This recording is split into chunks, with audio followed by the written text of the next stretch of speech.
Bonjour à nouveau et bienvenue sur The Master's Voice. Je suis Célestial et vous êtes le bienvenu sur cette chaîne. Veuillez vérifier le menu à 3 points en haut ou regarder en bas de l'écran de votre téléphone, ordinateur ou tablette jusqu'à ce que vous voyez une petite roue, un engrenage. Cliquez dessus, cliquez sur le mot qualité, puis augmentez la qualité de la vidéo à 720 ou 1080p afin d'avoir une image nette et claire pour suivre. Veuillez noter que si la qualité de la vidéo diminue pendant que vous regardez, cela vient de YouTube. Je n'y peux absolument rien. Vous devez simplement continuer à vérifier en haut ou en bas pour vous assurer qu'il n'essaie pas sournoisement de baisser la qualité de la vidéo. Je poursuis donc la série sur l'Amérique et aujourd'hui, je pense que j'en suis à la deuxième partie. Je vais examiner des parties d'une prophétie que j'ai reçue le 13 janvier 2020. C'est donc tout à fait récent. Le titre de cette prophétie est « Les nombreuses paroles de Dieu » et je vais lire des extraits de la deuxième partie de cette parole comme le Seigneur vient de me le demander. Donc, le verset principal d'aujourd'hui est « Je tournerai ma face contre eux. Même s'ils ont échappé au feu, un autre feu les consumera. Et lorsque je tournerai ma face contre eux, vous saurez que je suis le Seigneur. » Et cela se trouve dans Ézéchiel, chapitre 15, verset 17. Donc, la prophétie que j'ai reçue et que j'ai décidé d'intituler « Les nombreuses paroles de Dieu » était en fait très longue. Parfois, le Seigneur me donne une prophétie pendant plus d'1 heure. Il ne cesse de me parler encore et j'écris ce qu'il me dit. Et c'est cela que je vous transmets exactement comme il l'a dit, avec les images, les visions ou les rêves qu'il me donne, selon le cas. Donc, la première partie parlait de l'Amérique, du président Biden et de la destruction. Et le Seigneur dit: l'Amérique a connu des douleurs de l'enfantement et elles vont empirer. La nation va se déchirer elle-même aux coutures. Les querelles internes et les désaccords bruyants seront la norme du jour. Percussif. C'est la parole qu'il m'a donnée. Maintenant, le mot percussif signifie quelque chose qui est caractérisé par des coups profonds, forts et puissants, qui ont des impacts très douloureux. Alors imaginez simplement Hulk vous donnant un coup de poing ici, en plein dans la poitrine. C'est ça, percussif. Le Seigneur a dit: l'Amérique subira des coups percussifs à la poitrine et à la tête qui la feront chanceler et se sentir ivre. Tout comme un coup violent à la tête provoque une commotion et peut faire chanceler ou même tomber une personne, ainsi la percussion frappera l'Amérique. La nation va se déchirer sous les yeux du monde. De grands changements radicaux et sans faille sont sur le point d'être opérés aux États-Unis. Maintenant, quand on parle de grands changements, on parle assurément de choses qui sont tellement différentes de la norme, tellement différentes de la vie quotidienne ou de ce à quoi les gens sont habitués. Ce sont de grands changements. Mais lorsque l'on parle de changements sans faille, cela signifie que même si les changements qui vont avoir lieu seront si marquants qu'ils feront réagir les gens, ils seront sans faille, c'est-à-dire qu'ils se produiront de façon très fluide. Donc Dieu dit que l'Amérique va subir choc après choc, mais en même temps, ces chocs sont orchestrés et ils vont donc s'enchaîner de manière fluide sur la ligne du temps les uns après les autres. Et j'ai déjà partagé dans de nombreuses vidéos que l'effet global de tout cela sera de rendre la nation à bout de souffle. Les choses seront comme sur des montagnes russes où on a l'impression de ne pas pouvoir reprendre son souffle tant les événements sont importants, mais avant même de pouvoir se remettre, un autre survient immédiatement. Donc, quand Dieu m'a dit cela, excusez-moi s'il vous plaît, désolé. Alors que le Seigneur me disait cela, j'ai eu une vision de personnes qui se battaient les unes contre les autres, et elles se disputaient dans différents endroits en Amérique. Ils se disputaient donc, il y avait des gens qui se montraient du doigt et des personnes devenaient rouges de colère et pointaient leurs doigts juste devant le visage des autres. Et puis, j'ai vu l'image d'un mari et d'une femme, et ils se disputaient à table, ils se querellaient au point que tous les deux se sont levés de table. Ils n'étaient donc pas simplement assis à se disputer, ils se sont disputés à tel point que tous les deux se sont levés et ils étaient là, toi et toi. Ils se criaient dessus alors même que la table était dressée pour le dîner et leurs enfants les regardaient choqués, stupéfaits. Et le plus petit s'est recroquevillé sur sa chaise, il s'est en quelque sorte affaissé, comme « oh », et il s'est flétri à table.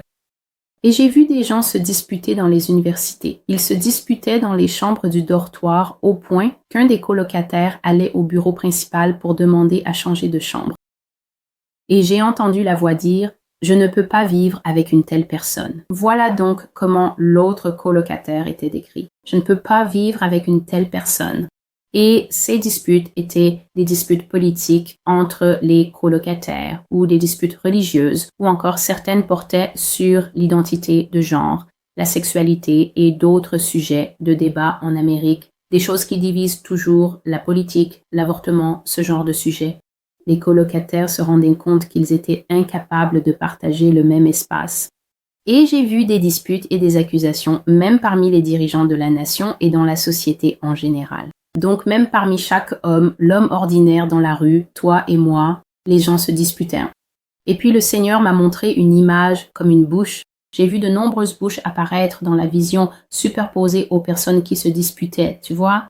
Donc j'ai vu des images de bouches avec de très grandes langues, vraiment énormes. Tu sais, comme la langue d'un chien qui est tellement grande qu'elle pend dehors. J'ai vu de nombreuses bouches estampillées sur la vision d'une Amérique en colère et les langues s'agitaient.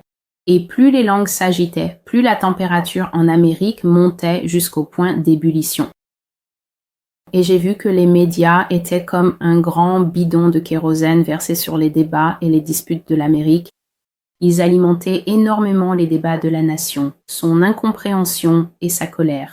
Et j'ai vu que Dieu me montrait qu'ils étaient la principale force qui aidait et encourageait la fragmentation en Amérique, parce qu'ils diffusaient en continu des commentaires qui attisaient les flammes de la rage, de la division et de la haine qui se répandaient dans tout le pays.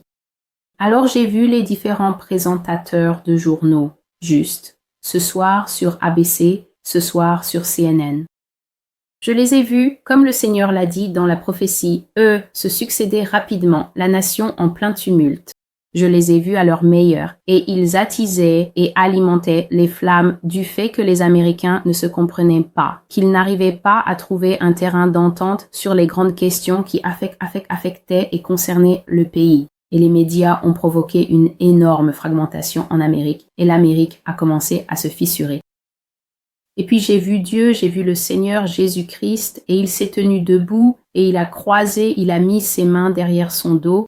Vous savez, quand un homme riche vient regarder ses champs, ou qu'il vient voir un bâtiment en construction, et qu'il met ses mains derrière son dos, comme ça, en faisant « Et il se promène et il observe. J'ai vu le Seigneur debout, avec un visage très impassible, c'est-à-dire que son visage était dépourvu de toute émotion et il regardait les tensions monter en Amérique jusqu'à ce que je voie le drapeau américain, comme je l'ai vu dans la prophétie d'Ézéchiel 13, la prophétie d'une grande chute. J'ai vu le drapeau américain prendre feu et le Seigneur se tenait debout, les mains derrière le dos, sans cligner des yeux, et il ne semblait absolument pas ému de voir ces choses arriver à l'Amérique. Et ainsi, l'Amérique a pris feu, et cela a été permis sans aucune intervention du Seigneur Jésus-Christ, du tout. Et il m'a dit que les 4 prochaines années allaient être des années très difficiles, des années de changement à un rythme effréné, où les personnes qui ont vécu dans ce pays toute leur vie, qu'elles soient nées ici, naturalisées ou même nouvellement arrivées, auront du mal à s'adapter au visage changeant de l'Amérique. Le Seigneur a dit que la nouvelle administration s'engagera à fond dans le nouvel ordre mondial. Et si nous n'avons jamais vu ce que signifiait réellement le nouvel ordre mondial ou si nous n'avons jamais vu à quoi cela ressemblerait, nous allons voir davantage de ce brave nouveau monde. C'est ainsi qu'il l'a appelé le brave nouveau monde, qui sera mis en place pour nous avec cette administration plus que jamais auparavant. Il a dit, un mécanisme va se mettre en marche avec la fluidité de quelque chose qui a été planifié, répété et exécuté de nombreuses fois auparavant, et nous serons témoins de la naissance du nouvel ordre mondial. Et la prochaine chose dont Dieu m'a parlé, sur laquelle je vais m'attarder, c'est le déclin de la population dans ce qu'il appelait les royaumes du Nord. Il a donc mentionné la nation, la Finlande, le Groenland, l'Islande, la Norvège, la Suède, Terre-Neuve, ce genre de pays. Tous ces pays ont été mis sur mon cœur, leurs noms que j'ai listés ici. Ce sont les noms qui me sont venus à l'esprit. Et le Seigneur m'a montré un graphique avec une ligne rouge sur lequel toutes ces nations connaissaient soudainement un déclin démographique. J'ai donc vu ce graphique, il y avait une ligne, puis soudain elle chutait et cela parlait d'un déclin démographique soudain. Et il a dit, je lèverai ma main contre eux et je les retirerai. Je ferai descendre la folie sur eux et ces nations entreront en guerre entre elles et les unes contre les autres. Je les retirerai aussi par la maladie, je les retirerai par des morts inexpliquées. Chaque fois que je fais cela, c'est quelque chose que le Seigneur a souligné, mais je ne peux pas, je n'ai pas les deux mains pour faire les guillemets parce que je tiens la tablette. Alors il a dit, ils commenceront à mourir sans cause explicable de maladie, mais c'est ma main qui agit. Il y aura un déclin démographique extrême dans toutes les nations occidentales, partout en Europe, partout dans les Amériques. Les nations occidentales connaîtront un déclin démographique. Elles deviendront gravement dépeuplées et la population générale du monde entier diminuera. Ce sont les temps de la fin.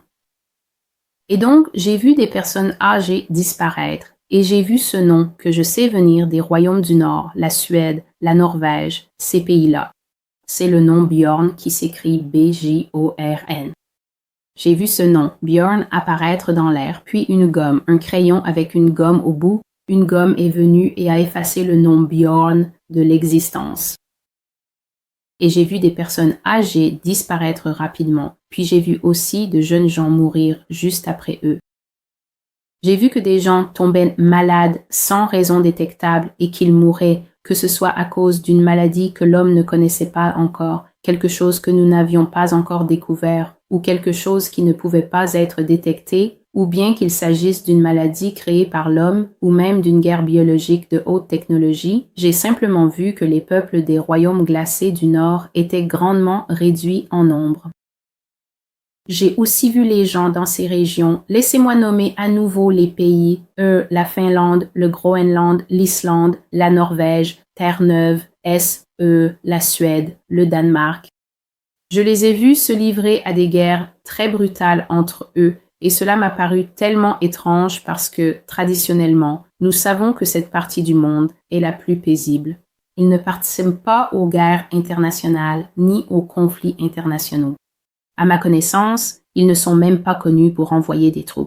Ils restent simplement neutres, surtout la Suède, et ils ne s'impliquent pas dans ce genre de choses. Mais j'ai vu que la guerre a éclaté à cause d'un certain changement qui s'est produit dans le cœur des gens.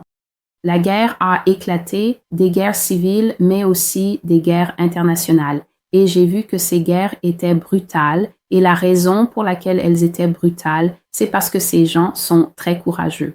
Ces gens sont des descendants des Vikings, frères et sœurs. Ce sont des Goths, des Wisigoths. Ce sont les grandes nations guerrières du passé, les soi-disant peuples légendaires. Donc parce que j'ai vu que ce même trait était dans leur cœur, c'était des gens courageux et déterminés, et donc ils étaient très difficiles à vaincre, et ainsi ces guerres étaient féroces. Et à cause de ces guerres, la population a diminué. Croyez-le ou non, frères et sœurs, j'ai vu la Suède se battre, la Suède qui ne s'implique jamais dans rien, et le Seigneur a placé devant moi une carte. Donc, j'ai vu une carte devant moi et j'ai vu de toutes petites personnes sur cette carte. Et elles montaient des chevaux, et vous savez que personne ne fait la guerre à cheval de nos jours, donc je suis sûre qu'il s'agit d'une ancienne représentation des guerres. Ils montaient des chevaux et tiraient de toutes petites armes, comme des allumettes, les uns sur les autres, et certains des cavaliers portaient des drapeaux de la taille d'un cure-dent, et l'un des drapeaux que j'ai vu et dont je me souviens était rouge avec une croix blanche dessus. Et j'ai dû me réveiller pour aller regarder les drapeaux de cette région, et j'ai réalisé que c'était le drapeau danois, le drapeau du Danemark. Mais plus encore que les guerres qui ont été menées ou qui seront menées dans ces régions pour provoquer la dépopulation, ce qui m'a le plus frappé, c'est la façon dont les gens tombaient malades sans raison et mouraient sans explication. Ce n'est pas une crise cardiaque, ce n'est pas une tumeur au cerveau, ce n'est pas un cancer, ils mouraient, tout simplement. Et donc j'ai commencé à voir des images et la première que j'ai vue, c'était un homme assis en train de lire un livre chez lui, puis il est simplement mort. Il est mort. Puis j'ai vu une personne qui faisait de l'exercice, puis elle est morte, et ensuite j'ai vu une autre personne qui se promenait avec son chien, puis elle s'est simplement effondrée et est morte, et le chien est resté assis à côté d'elle. Donc les gens mouraient tout simplement, et il ne semblait y avoir aucune raison à cela, comme une maladie connue ou une cause identifiée, ou bien « oh, il était malade depuis longtemps ».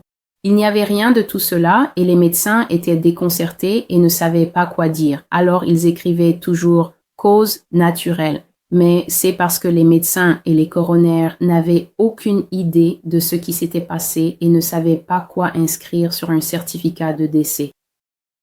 Donc, la dernière chose, j'ai déjà parlé de l'Amérique et de son déclin, de la façon dont la température dans la haine dans la nation américaine va monter. Puis, j'ai abordé le déclin de la population, c'est la deuxième partie de cette prophétie. Et la troisième partie de cette prophétie est quelque chose qui m'a choqué. Le mot que Dieu a utilisé et le titre de cette partie s'appelle tout simplement les goulags. Les goulags. Enfin, le Seigneur a parlé de ce sujet. Il y aura des goulags, c'est ce qu'il a dit. Il y aura de nouveau des goulags célestiales. Cherche ce mot. Il y aura des goulags à travers les États-Unis et dans d'autres nations du monde. Renseignez-vous sur la signification de ce mot. Cherchez-le par vous-même. Maintenant, je savais ce que ce mot signifiait, mais personne n'utilise ce mot dans la vie moderne. Alors évidemment, j'ai suivi son conseil et je suis retournée faire quelques recherches. Un goulag, frères et sœurs, est un camp d'esclaves. C'est un camp qui est mis en place pour l'esclavage et la mort par un gouvernement dans son propre pays, et dans ce camp, il est contrôlé militairement. Et c'est là que les ennemis de l'État, ceux à qui l'on dit « tu es l'ennemi public numéro 1 » ou simplement tout type d'ennemi, sont envoyés. Et le but de ce camp est que vous fassiez des travaux forcés et que vous subissiez de nombreux types de punitions et de tortures jusqu'à ce que vous mouriez soit à cause du travail, soit d'épuisement, soit des tortures. Comme je l'ai dit de nombreuses fois dans mes vidéos, je l'ai dit même si cela met les gens en colère, je resterai fidèle à ce que Dieu m'a montré. J'ai dit à plusieurs reprises que le Seigneur m'a révélé que dans les derniers jours de l'Amérique, il y aura ici des camps d'esclavage, que les ennemis de l'Amérique, peut-être avec l'aide du gouvernement ou non, car le gouvernement sera battu et conquis absolument. Comprenez, frères et sœurs, que cela ne sera pas une collaboration entre la Russie, la Chine et l'Amérique. Pas du tout. L'Amérique va être battue. Son pouvoir va être totalement usurpé. Elle n'aura plus de gouvernement visible, plus de chef visible, plus de direction visible, aucun pouvoir d'aucune sorte. Elle sera asservie à ces nations, et j'ai dit que j'ai vu qu'ils venaient et qu'ils avaient des camps ici où les soldats étaient assis à des tables et les Américains faisaient la queue devant eux, et quand c'était votre tour de venir à la table, ils vous demandaient « Qu'est-ce que vous faisiez dans votre vie avant la guerre? Qu'étiez-vous? Étiez-vous médecin? Étiez-vous ouvrier du bâtiment? Savez-vous comment poser des briques ?» Et ils posaient des questions aux Américains et ils devaient répondre. Et les femmes, en particulier, étaient interrogées « Sais-tu comment coucher avec des hommes? Sais-tu comment satisfaire sexuellement les hommes ?»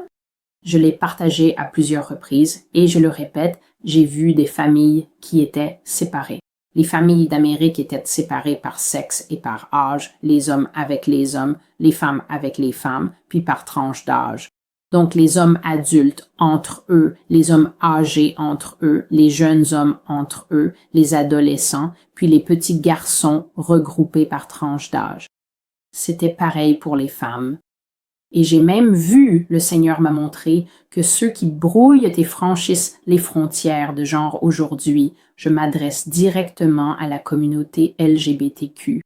S'il vous plaît, écoutez attentivement ces paroles que je vous transmets de la part du Père Céleste et mettez de côté votre opinion, votre groupe de soutien ou votre désir de faire ceci ou cela pour le bien de votre âme. J'ai vu que ceux qui brouillent et franchissent les frontières de genre avaient énormément de mal à faire face lorsque cela est arrivé en Amérique. Et c'est parce que les soldats russes, chinois et d'autres ennemis ne tolèrent absolument pas ce genre de choses. Quand ces nations sont arrivées dans ce pays, un homme était un homme et une femme était une femme. Et il n'y avait rien de tout cela, toilette mixte, classe mixte ou je suis un homme mais je porte des talons. Rien de tout cela n'était toléré lorsque ces nations sont arrivées. Les hommes avec les hommes, les femmes avec les femmes. Et j'ai vu beaucoup d'hommes LGBTQ. On ne m'a pas montré les femmes. Les hommes ont énormément souffert lorsque ces distinctions ont été imposées. Toute la liberté fictive que le libéralisme américain leur avait accordée s'est dissoute lorsque les Russes et les Chinois sont arrivés dans ce pays. Il n'y avait qu'un tout petit groupe qui était autorisé à continuer d'être homosexuel ou à continuer de se travestir, et c'est parce qu'il y avait une demande pour eux, non pas parmi les soldats venus pour eux, mais à l'étranger.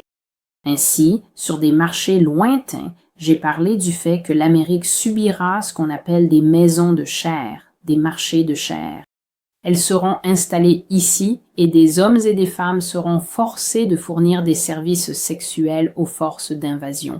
Si vous savez que cela s'est produit au Kosovo, si vous savez que cela s'est produit en Yougoslavie et qu'il a même fallu organiser des procès internationaux pour cela, qu'il violait les femmes en Bosnie, en Serbie et en Herzégovine, et que ces choses ont dû être traitées devant des tribunaux internationaux. Frères et sœurs, le Seigneur m'a montré que des maisons de débauche seront installées ici, en Amérique, et que les femmes, en particulier, souffriront. Elles seront forcées de devenir les épouses et les compagnes sexuelles des soldats venus d'outre-mer, de ces terres lointaines, séparées de leurs propres femmes et petites amies. Je l'ai vu, et Dieu a dit, c'est la punition infligée à l'Amérique à cause de son amour pour l'immoralité sexuelle. Je l'ai dit et je continuerai à le proclamer avec audace.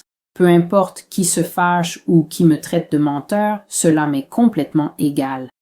Mon premier devoir est d'être fidèle à ce que le Saint-Esprit m'a donné à dire. Je le dirai, c'est certain.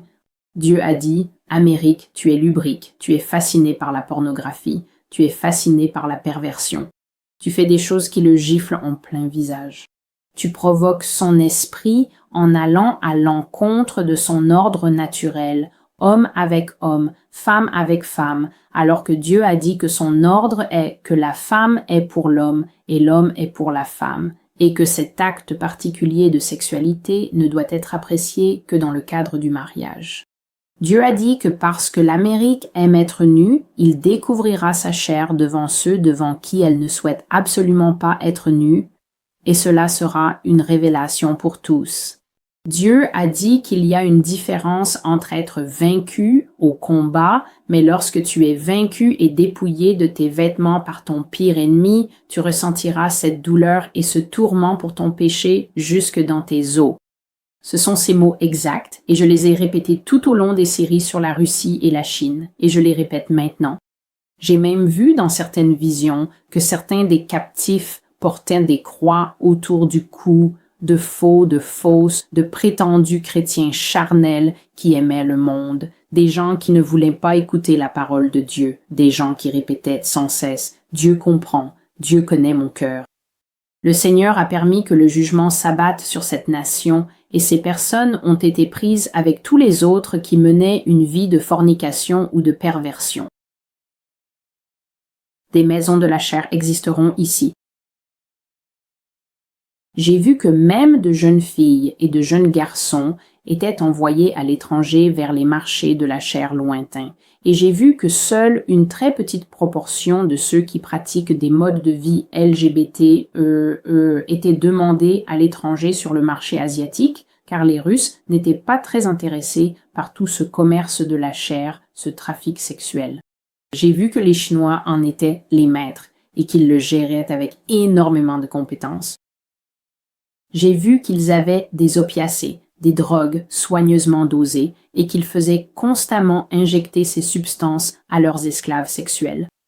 Et le Seigneur m'a montré que l'effet de ces drogues te rendrait très excité sexuellement, mais en même temps, elles te feraient complètement perdre la tête, t'assommeraient, de sorte que tu pourrais coucher avec client après client sans t'en rendre compte ni le ressentir, parce que tu te sentirais amoureux et aurais envie d'avoir des relations sexuelles. Ainsi, homme après homme venait auprès de ces femmes et de ces jeunes filles, et elles étaient envoyées à l'étranger où elles mouraient. Elles n'ont jamais pu revenir aux États-Unis. C'est ça un goulag. C'est un camp de prisonniers où l'on travaille du matin au soir. J'ai partagé une prophétie dont je ne me souviens plus du nom, où Dieu disait « Amérique, tu construiras des routes pour tes ravisseurs, tu bâtiras leur nation de tes propres mains, tu seras des ouvriers, comme Israël l'a été pour l'Égypte antique, jusqu'à ce que Dieu vienne les sauver de leur captivité. » J'ai partagé ces choses, j'ai dit ces choses, non pas parce que j'ai une imagination fertile, mais parce que le roi de gloire dit que ce sera la punition finale et la destruction d'une nation qu'il a mise à l'épreuve, qu'il a maudit et qui s'est totalement détourné de lui dans toutes ses voies. Ainsi, en ce qui concerne la communauté homosexuelle, j'ai vu que lorsque les Russes sont arrivés, ils ont remis de l'ordre dans les rôles de genre en Amérique, sans mauvais jeu de mots. Et ceux qui brouillaient les genres et ceux qui franchissaient les frontières entre hommes et femmes ne pouvaient pas faire face et ils ont été très gravement blessés. Et je suis sûre qu'il n'est pas nécessaire d'expliquer comment ils ont été blessés. Mais quelques-uns d'entre eux étaient recherchés à l'étranger, surtout les hommes, et ils ont donc eu une vie décente en tant que compagnons sexuels des personnes à l'étranger qui les avaient achetés. Et ma dernière observation était simplement qu'un goulag n'est pas un endroit où une personne saine d'esprit devrait souhaiter finir. Et Dieu a dit de dire à la nation américaine, les goulags existeront de nouveau. La dernière partie de cette prophétie concerne les offenses. C'était un rêve. Tout cela, ce sont différentes choses que le Seigneur me montrait en rêve ou en véritable vision alors que je me réveillais ou m'endormais. Donc le dernier rêve portait sur la montée des offenses et des comportements offensants. Et j'ai vu que les gens en Amérique devenaient extrêmement sensibles. Ils devenaient tellement sensibles et irritables, si facilement offensés. Tout en Amérique devenait une insulte ou une attaque directe. Est-ce que tu m'attaques? Et il était extrêmement dangereux d'avoir des conversations en Amérique, car tout déclenchait les gens et il y avait d'énormes réactions négatives dans les interactions personnelles, et cette réaction m'a été montrée comme si on éclaboussait de l'acide.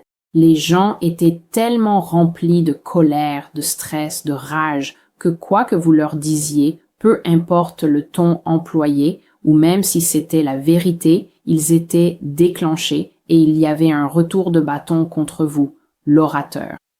Et soit les gens se sentaient offensés immédiatement, instantanément, et ils disaient « je vais régler ça tout de suite ». Ou alors, il y avait cette brûlure lente et sourde qui finissait par se transformer en rage, parce que cela rongeait les gens en permanence à cause de leur orgueil blessé, de leur colère, et cela engendrait aussi ce désir de vengeance long et tenace. Et donc, peu importait que ce soit une affaire insignifiante ou simplement quelqu'un qui prononçait des paroles irréfléchies qui auraient pu être corrigées par un simple « écoute, tu sais quoi? Désolé ». Cela finissait toujours par devenir quelque chose de grand et cela finissait toujours par entraîner des répercussions.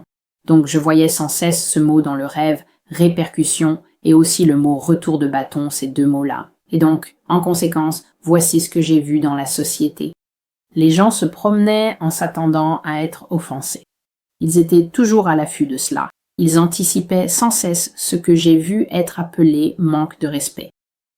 Et puis, il y avait une autre partie de la société qui avait simplement peur de parler. Les gens en sont venus à avoir peur de dire quoi que ce soit, car tout pouvait être perçu comme offensant. Et donc, Dieu me montrait à quel point la société américaine allait devenir très déconnectée et à quel point les gens allaient devenir durs les uns envers les autres au fil du temps. Voilà donc ce que Dieu m'a révélé et que je partage et vous révèle maintenant par l'Esprit du Seigneur Jésus-Christ qui est en moi, qui m'a appelé et m'a donné cette autorité pour parler. Je suis célestial et voici la voix du Maître. J'aborde ici des sujets graves, sérieux, et je suppose qu'on pourrait dire durables, éternels sur cette plateforme. Ce n'est pas pour moi, c'est pour que la voix du Seigneur soit entendue sur la terre aujourd'hui.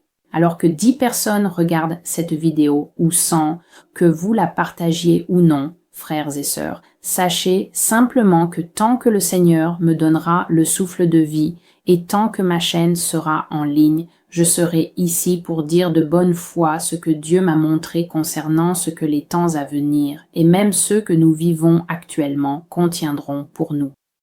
Nous devons redoubler de foi. Nous devons redoubler de lecture de la Bible. Il y a beaucoup de gens qui traînent et flottent. Ils ne sont pas ancrés.